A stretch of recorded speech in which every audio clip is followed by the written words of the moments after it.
বাবার সাথে কৃষিকাজ শেষ করে বাড়িতে এসে দেখি অনেক মানুষ আমাদের এখানে। দেখি আমাদের গ্রামের মেম্বারও আছে। আমি মনে মনে চিন্তা করছি কি ব্যাপার, এত মানুষ এখানে কেন? আমি বললাম ঈশা, এই ঈশা। ঈশা বলল কি হয়েছে ভাইয়া? আমি বললাম এইদিকে আয় তো। ঈশা বলল কি হয়েছে? আমি বললাম আমাদের বাড়িতে এত মানুষ কেন?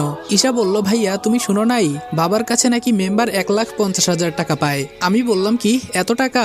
ঈশা বলল হুম ভাইয়া। আমি বুঝতেছি না এত টাকা কিভাবে।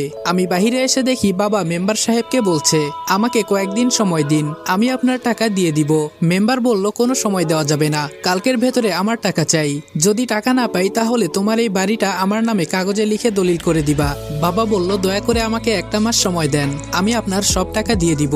মেম্বার বলল অনেক সময় দিছি, আর একদিনও না। এই সবাই শুন, কালকে হয়তো আমার টাকা দিবে, নইলে ওর বাড়িটা আমার নামে করে দিবে। এই বলে চলে যায়। বাবা বারান্দায় বসে কান্না করছে, আর মা বাবাকে সান্ত্বনা দিচ্ছে।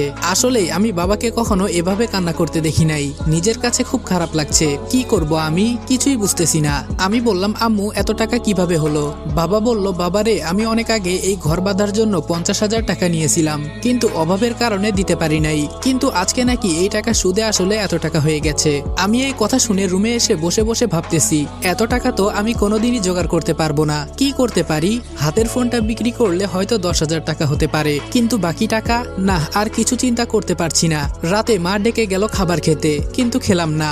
রুমে শুয়ে শুয়ে চিন্তা করছি কিভাবে টাকা জোগাড় করব। কখন যে ঘুমিয়ে গেছি বলতে পারি না। সকালে যখন ঘুম ভাঙলো তখন শুনি আম্মু কান্না করছে। আমি তাড়াতাড়ি আম্মুর রুমে গিয়ে দেখি বাবার গলায় দড়ি ঝোলানো ফ্যানের সাথে, আর আমার মা বাবার পায়ে ধরে কান্না করছে। আমি ফ্যান থেকে বাবাকে ধরে বিছানার উপরে রাখলাম। আজকে কেন জানি মনে হচ্ছে আমাকে ছায়া দেওয়ার মতো কোনো মানুষ আর নেই। বাবাকে ধরে কতক্ষণ কান্না করলাম। বাবার কাফনের কাপড় সবকিছু রেডি করে বাবাকে কবরে রাখা হলো। আজকে এই টাকার জন্য আমার বাবা মারা গেছে। আমি ছাড়বো না কাউকে, সব কয়টাকে দেখে নিব।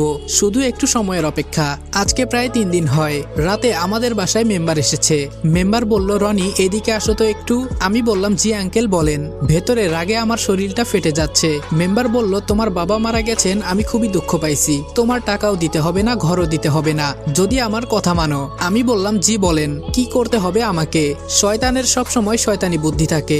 মেম্বার বলল আমার মেয়েকে তোমার বিয়ে করতে হবে, তাহলে তোমার সব টাকা আমি মাফ করে দিমু। আম্মু বলল না না, আমার ছেলে এখন বিয়ে করবে না। আর আপনার মেয়েকে? ছি। মেম্বার বলল মুখ সামলিয়ে কথা বল। আমার মেয়েকে যে বিয়ে করবে ওর এটা ভাগ্য, আর টাকাগুলো তো মাফ দিতেছি। ভালো লাগতেছে না? এত টাকা দিতে পারবেন? আমি বললাম আমাকে একটু চিন্তা করতে দেন, আমি আপনাকে পরে জানাবো। মেম্বার বলল কোনো চিন্তা করা করি নাই, হয়তো টাকা দিবা, নইলে আমার মেয়েকে বিয়ে করবা। যাই করবা তাড়াতাড়ি বলো, আমার অনেক কাজ আছে। আমি বললাম এত টাকা আমি কই পাবো? বর্তমানে বিয়ের কথা বলি, পরে যা হবার তাই হবে। মেম্বার বলল কি হলো বলো। আমি বললাম জি আমি রাজি, আপনার কথায় আমি আপনার মেয়েকে বিয়ে করব। মেম্বার বলল তাহলে আমি আগামীকাল কিছু মুরব্বী নিয়ে এসে বিয়ের দিন তারিখ ঠিক করবো নে, তাহলে আজকে আমি উঠি। এই বলে চলে গেল। আম্মু বলল বাবা তুই এটা কি করলি? তোর বাবার জন্য তুই কুরবানি হতে চাস কেন? ঈশা বলল ভাইয়া তুই এই মেয়েকে বিয়ে করিস না, এই মেয়ের চরিত্র খারাপ। মাহি ছেলেদের সাথে যা ইচ্ছা তা করে বেড়ায়। আমি বললাম বোন বাদ দে, এসব হয়তো আমার কপালে লেখা ছিল। আম্মু বলল বাবা তুই এখান থেকে পালিয়ে যা, আমাদের যা হবার তাই হবে, তুই চিন্তা করিস না। আমি বললাম তোমাদের রেখে আমি পালিয়ে যাব, এটা ভাবলা কি করে আম্মু? আম্মু বলল বাবারে তোর কষ্ট সহ্য করতে পারবো না, আমি চাই না আমার ছেলে তার বাবার মতো আত্মহত্যা করুক। আমি বললাম আম্মু এসব তুমি চিন্তা করিও না। এই বলে বাসা থেকে হেঁটে হেঁটে বের হয়ে গেলাম। কি করব কিছুই ভালো লাগছে না। জেনে শুনে একটা ফালতু মেয়েকে বিয়ে করব। রাত 8টার মতো হয়ে গেছে। বাঁশবাগান দিয়ে হেঁটে হেঁটে বাড়িতে আসছি। হঠাৎ একটা মেয়ের কণ্ঠে আওয়াজ শুনলাম।